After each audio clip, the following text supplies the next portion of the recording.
Hi, welcome back to my channel. ಇವತ್ತು ನಮ್ಮ ಮನೇಲಿ ಎಲ್ಲರ ಫೇವ್ರೆಟ್ ಆಗಿರೋ ಮಶ್ರೂಮ್ ಕರಿನ ಹೆಂಗ್ ಮಾಡೋದು ಅಂತ ನೋಡೋಣ.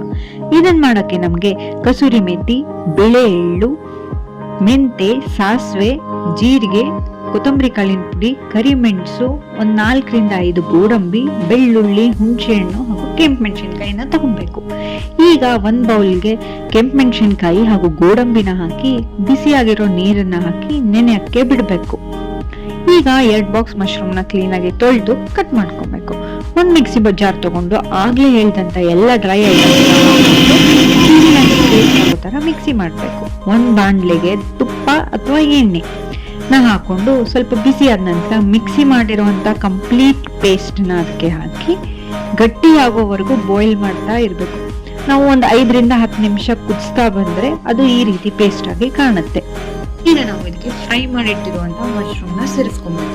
ಮಶ್ರೂಮ್ ನ ಸ್ವಲ್ಪ ತುಪ್ಪ ಅಥವಾ ಎಣ್ಣೆ ಹಾಗೂ ಉಪ್ಪಿನೊಂದಿಗೆ ನೀರ್ ಬಿಡೋವರೆಗೂ ಫ್ರೈ ಮಾಡಿದ್ದೀನಿ. ಅದನ್ನ ಇದಕ್ಕೆ ಹಾಕಿ ಚೆನ್ನಾಗಿ ಮಿಕ್ಸ್ ಮಾಡಿದ್ರೆ ಟೇಸ್ಟಿ ಆಗಿರೋ ಮಶ್ರೂಮ್ ಕರಿ ರೆಡಿ ಆಗುತ್ತೆ.